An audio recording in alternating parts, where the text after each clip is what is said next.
Մեծարգո պարոն Հասանով, քաղաքացիական պայմանագիր խմբակցության հարգելի եւ սիրելի գործընկերներ, Ուժեղ Հայաստան խմբակցության հարգելի գործընկերներ, Հայաստան խմբակցության հարգելի գործընկերներ, սիրելի ժողովուրդ։ Շնորհակալություն եմ հայտնում իմ հարազատ քաղաքացիական պայմանագիր խմբակցությանը իմ թեկնածությունն առաջադրելու համար եւ շնորհակալություն եմ հայտնում Տիկին Մանավազյանին իմ հասցեին բարի եւ տեղտեղել չափազանցված խոսքեր ասելու համար։ Շնորհակալություն եմ հայտնում քաղաքացիական պայմանագիր կուսակցությանը այս տարվա հունիսի 7-ին քվետված 700,000-ից ավելի քաղաքացիներին, որոնք հստակ եւ աներկբա մանդատ են տվել քաղաքացիական պայմանագրին, շարունակելու ժողովրդավարական բարեփոխումները, շարունակելու խաղաղության օրակարգը, կազմելով կառավարություն։ Սիրելի ժողովուրդ, հունիսի 7-ին դուք պաշտպանեցիք Հայաստանը։ Դուք պաշտպանեցիք Հայաստանի ինքնիշխանությունն ու անկախությունը, դուք պաշտպանեցիք հայկական ժողովրդավարությունը եւ այժմ եկել է լավ ապրելու ժամանակը։ Այժմ եկել է խաղաղության պայմաններում առանց հակամարտության, առանց պատերազմների երեխաներ ունենալու եւ նրանց մեծացնելու ժամանակը։ Ես ասել եմ քարոզարշավի մեկնարկին եւ ուզում եմ կրկնել հիմա։ Իմ երկուամյա, գրեթե երկուամյա տղան պատերազմ չի տեսել։ Նրա հասակակիցները պատերազմ չեն տեսել։ Եվ ես անելու եմ ամեն ինչ, որպեսզի իմ եւ ձեր եւ բոլորիս երեխաները այդպես էլ չիմանան եւ չտեսնեն, թե ինչ է պատերազմը։ Հարգելի գործընկերներ, ուզում եմ նաեւ շնորհակալություն հայտնել այն բոլոր քաղաքացիներին, որոնք իրենց խղճի եւ համոզմունքների համաձայն առանց ընտրակաշառքի չեն ընտրել քաղաքացիական պայմանագրին, այսինքն ընտրել են այլ ուժերի եւ ուզում եմ շնորհակալություն հայտնել նրանց այդ ընտրության համար, իրենց քաղաքացիական պարտքը կատարելու համար եւ շեշտում եմ, խոսքը վերաբերում է այն քաղաքացիներին, որոնք չեն քվեարկել ընտրակաշառքով։ Սիրելի ժողովուրդ, ես ուզում եմ ձեզ ասել, որ մենք ձեզ լսել ենք եւ լսում ենք։ Ես ուզում եմ ձեզ ասել, որ մենք ձեզ տեսել ենք եւ տեսնում ենք։ Եվ ես ուզում եմ ձեզանից ներողություն խնդրել այն բանի համար, որ գուցե ոչ բոլոր ձեր մտահոգություններին ենք անդրադարձել, գուցե ոչ բոլոր ձեր դժվարություններին եւ դժգոհություններին ենք անդրադարձել, կամ գուցե այն բանի համար, որ չենք կարողացել ձեզ համոզել մեր առաջարկած ճանապարհի ճշմարտացիության մեջ։ Եվ ես խոստանում եմ ձեզ, որ մենք ամեն ինչ անելու ենք ձեր վստահությունը շահելու կամ վերականգնելու համար։ Եվ դուք ոչ մի դեպքում, նույնիսկ հաշվի առնելով այն փաստը, որ ձեր նախընտրած քաղաքական ուժերը չեն հաղթել, դուք ոչ մի դեպքում չպիտի ձեզ անտեսված զգաք։ Միակ տարբերությունը, սիրելի ժողովուրդ, կրկին խոսքը այն մարդկանց մասին է, որոնք քվեարկել են ընդդիմությանը։ Միակ տարբերությունը քաղաքացիական պայմանագրին քվեարկածների եւ ձեր միջև, մեր եւ ձեր միջև քաղաքական նախընտրությունների տարբերությունն է։ Ուրիշ ոչինչ։ Մենք գալիս ենք եւ սերում ենք նույն պատմությունից, խոսում ենք նույն լեզվով, կրում ենք նույն մշակույթը, մեր ծնողները հանդիպել են եւ հանդիպում են նույն դժվարություններին, նույն խնդիրներին, մեր երեխաները ծնվում են նույն երկրում, նույն հիվանդանոցներում, ծառայում եւ ծառայելու են նույն բանակում։ Եվ հետեւաբար աշխարհում չկա որևէ բան, որևէ ընտրություն, որևէ քաղաքական տարբերություն, որ մեզ կարող է բաժանել միմյանցից, որովհետեւ մենք մեկ ենք։ Եվ մենք ձեզ սիրում ենք, նույնիսկ եթե դուք մեզ տեղ-տեղ չեք սիրում, մենք ձեզ սիրում ենք։ Սիրելի ընդդիմադիր գործընկերներ, այժմ եթե թույլ տաք, կուզեի առիթն օգտագործել եւ մի փոքր քննարկում բացել ձեզ հետ խորհրդարանական մշակույթի մասին։ Վերջին ամիսներին եւ վերջին հատկապես շաբաթներին մի տարօրինակ եւ անսպասելի կոնսենսուս է ձևավորվել մեր հանրության եւ քաղաքական շրջանակների եւ լրագրողական դաշտում։ Այդ կոնսենսուսը հետեւյալն է, որ Հայաստանի ազգային ժողովը անիմաստ անպտուղ վեճերի զազրախոսության վիրավորանքի տեղ է եւ որ այս գումարման ազգային ժողովը այդ իմաստով նույնիսկ ավելի վատն է լինելու, քան նախորդը։ Համատարած համազգային կոնսենսուս է սա, կարծես թե, Ընդ որում կապ չունի մարդը իշխանամետ տա ընդդիմադիր է, բոլորը կարծես թե մեզ համար այդպիսի ճակատագիր են կանխագուշակում։ Եվ ես ուզում եմ ձեզ առաջարկել, որպեսզի մենք միասին կոտրենք այս նախախնամությունը կամ անեծքը, ոնց ուզում եք դա կոչեք։ Բայց ինչպես։ Ես բնականաբար այնքան միամիտ չեմ, որ կարծեմ, որ կարող ենք հենց հիմա բոլորս պայմանավորվել, որ դե գիտեք ինչ կա, եկեք բարեկիրթ լինենք, եկեք, չգիտեմ, չվիրավորենք միմյանց եւ ամեն ինչ լավ կլինի։ Դա ինչ ասեմ։ Դա կլինի պատրանք, դա կլինի խաղաղություն աշխարհինի տիպի կենաց։ Ես ինչ եմ առաջարկում։ Ես առաջարկում եմ հասկանալ պատճառը, լավ, ինչու է Հայաստանի խորհրդարանում վերջին տարիներին ձևավորվել այսպիսի մշակույթ։ Ինչի է խորհրդարանը դարձել անիմաստ անպտուղ զազրախոսության հոմանիշ։ Եվ ես ունեմ իմ տարբերակը, իմ բացատրությունը, ես կներկայացնեմ իմ բացատրությունը եւ իմ առաջարկած լուծումը, ամենևին չհավակնելով Վերին Ատյանի ճշմարտության խոսափող լինելու դերին։ Եվ հրավիրում եմ ձեզ քննարկման, եթե պատեհ կհամարեք, նկատի ունեմ այս ամբիոնից հետո։ Ես կարծում եմ, որ կա մեկ ֆունդամենտալ պատճառ, թե ինչու է 2018 թվականից սկսած եւ հատկապես 2020 թվականի պատերազմից հետո խորհրդարանը դարձել այսպիսի անհանդուրժող վայր։ Այդ պատճառը հետեւյալն է։ Ըստ իս գլխավոր պատճառը ընդդիմության կողմից ժողովրդի ընտրության չընդունումն է եղել։ Կրկնում եմ, դա սկիզբ է առել Թավշյա հեղափոխության հաղթանակի օրվանից սկսած, բայց շատ ավելի ահագնացել է 2020 թվականի 44-օրյա պատերազմից հետո։ Ուշադրություն դարձեք, չեմ ասում է չհաշտվելը ընդդիմության, որովհետև նորմալ է, որ ընդդիմությունը չհաշտվի ընտրությունների արդյունքների հետ կամ ժողովրդի ընդունած որոշման հետ։ Այն իմաստով, որ կարծի, որ հաղթած ուժի ճանապարհը սխալ է եւ պետք է այլ ճանապարհ որդեգրել եւ բնական է, որ ընտրությունների հաջորդ օրվանից սկսած ընդդիմությունը պետք է փորձի համոզել մարդկանց, որ իրենց ընտրությունը սխալ է եղել եւ ճիշտ ընտրությունը կլիներ ընտրել ընդդիմության ճանապարհը։ Բայց խնդիրը, երբ որ ընդդիմությունը չի ընդունում ժողովրդի ընտրելու իրավունքը կամ ընտրությունը։ Նախորդ գումարման ազգային ժողովում պատգամավորներից մեկը հանրապետական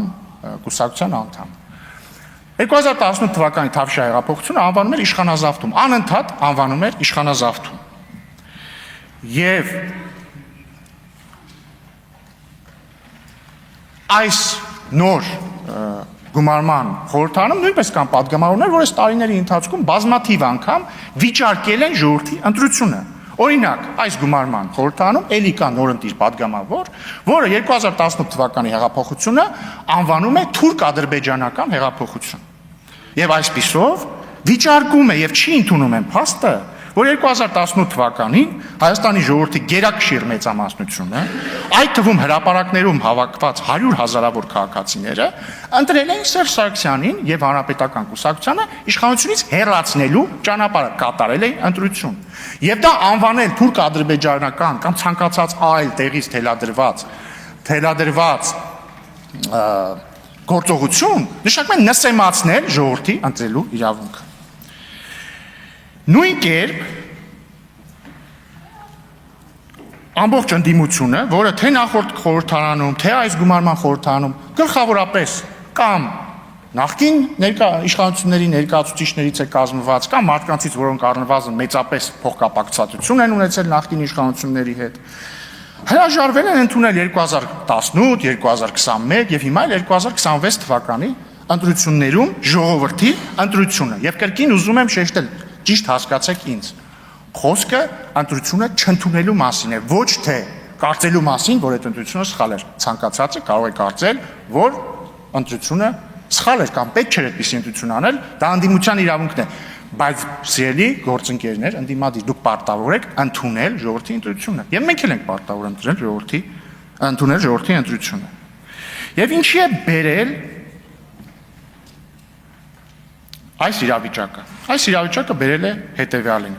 որ իշխանությունն էլ իր հերթին, տեսնելով, որ ընդդիմությունը չի ընդունում ժողովրդի ընտրելու իրավունքը, ժողովրդի ընտրությունը չի ընդունում, ընդդիմությանը սկսել է վերաբերվել որպես հակաժողովրդավարական, հակապետական ուժերի։ Եվ դա բերել է այս իրավիճակին։ Մեկ այլ հարգամանք է ընդդիմության կողմից խորհրդարանական աշխատանքը։ Տեսեք, նախորդ գումարման խորհրդարանում երկու ընդդիմադիր խմբակցությունները, որից մեկը վերընտրվել է, ավելի փոքր կազմով, բայց վերընտրվել է, չեն մասնակցում խորհրդարանական աշխատանքներին բառից նորմալ իմաստով։ Ինչու՞։ Որովհետև երբ որ դու համարում ես, որ 2018 թվականին իշխանության են եկել իշխանազավթները կամ 2018 թվականի հեղափոխությունը թուրք-ադրբեջանական պրոյեկտ էր, եւ երբ որ դու ամբողջ քարոզարշավի ընթացքում ասում ես, որ եթե քաղաքացիական պայմանագիրն ընտրվի, ապա, չգիտեմ, 5 օրի հետո Հայաստանը կործանվելու է, բնական է, որ երբ որ դու գալու ես ազգային ժողովի դալի, դու չես կարող աշխատել անգլերեն ասած business as usual տրամաբանությամբ, որովհետև դու ապոկալիպտիկ քարոզարշավ ես տարել, դու ապոկալիպտիկ բաներ ես ասել։ Եվ ստեղծում է փակ շղթա, երբ որ ընդդիմությունը քարոզարշավի ժամանակ կամ քարոզարշավից առաջ նույնիսկ իր ընտրողներին այդ ապոկալիպսիսն է ներշնչել, եւ երբ որ գալիս է արդեն խորհրդարան, իր ընտրողներն էլ հակառակ բանն են ասում են, բայց մի վարքյան, դու ո՞նց կարող ես բարևել քաղաքացիական պայմանագիր կուսակցության պատգամավորին, չէ՞ որ ինքը դավաճան սրիկա է, դու ո՞նց ես իրան բարևում։ Եվ ստեղծում է փակ շրջան, ռադիկալացման փակ շրջան է ստեղծվում։ Եվ արդյունքում, օրինակ դրա արդյունքում նախորդ խորհրդարանում ընդդիմությունը իրեն հատկացված պաշտոնները չէր վերցրել մեծամասամբ, կամ սկզբից վերցրել էր, հետո հրաժարվեցին մի խոսքով, բայց արդյունքն էր,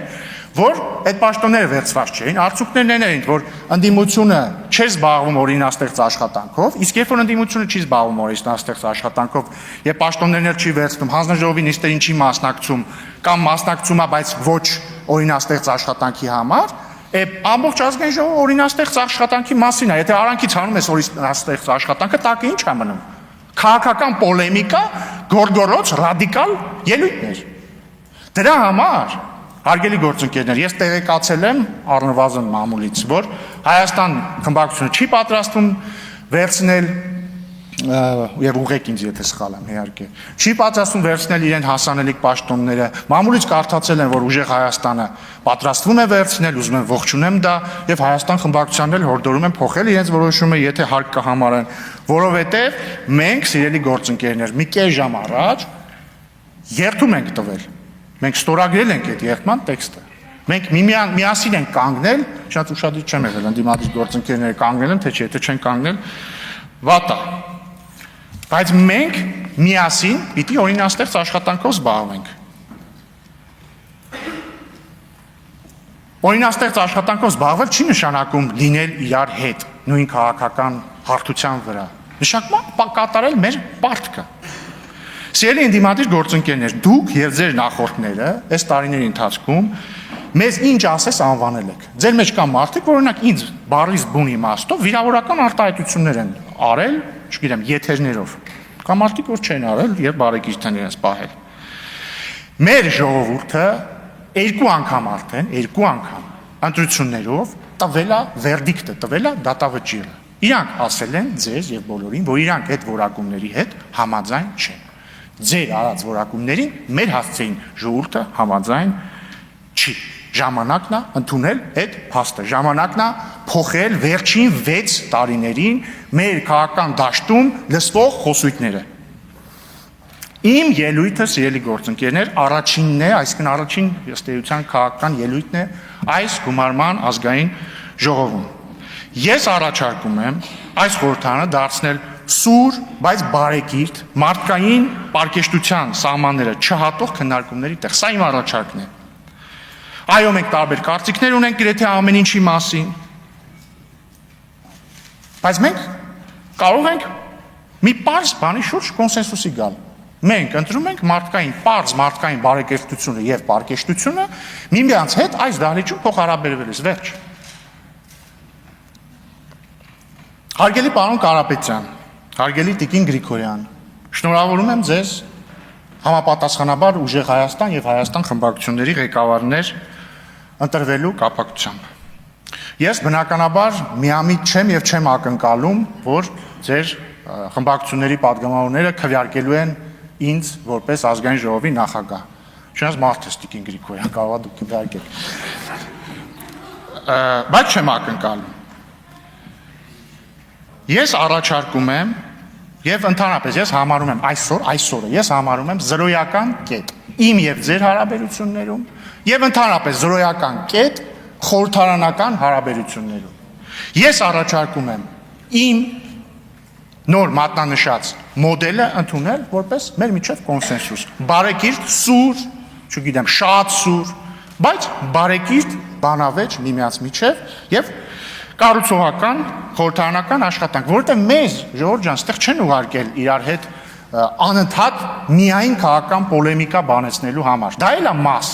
բայց մենակ դա չի, չէ՞, մենք մարդկանց համար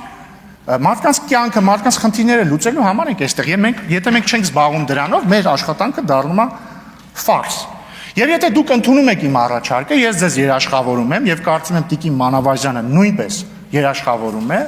որ քաղաքացիական պայմանագիր խմբակցության կողմից կլինի համապատասխան վերաբերմունք։ Եթե դուք չեք ընդունում իմ առաջարկը եւ այլ առաջարկներ ունեք կամ կարծում եք, որ պետք է շարունակել գործել արդեն վաղուց հնացած, բազմիցս ծեծված ու տրորված ճանապարհով, ապա քաղաքացիական պայմանագիրը առավել քան պատրաստ է դրան բառիս ամենակոշտ իմաստներով։ Ելույթս ուզում եմ ավարտել իմ անսահման շնորհակալությամբ բոլոր այն մարդկանց, որոնք ընկել են, որպեսզի այսօր Հայաստանի Հանրապետությունը գոյություն ունենա, ընկել են, որպեսզի մենք հնարավորություն ունենանք անկախ Հայաստանի ազգային ժողովում առաջին նիստ գումարել։ Փառք նահատակներին եւ կեցե Հայաստանի Հանրապետություն։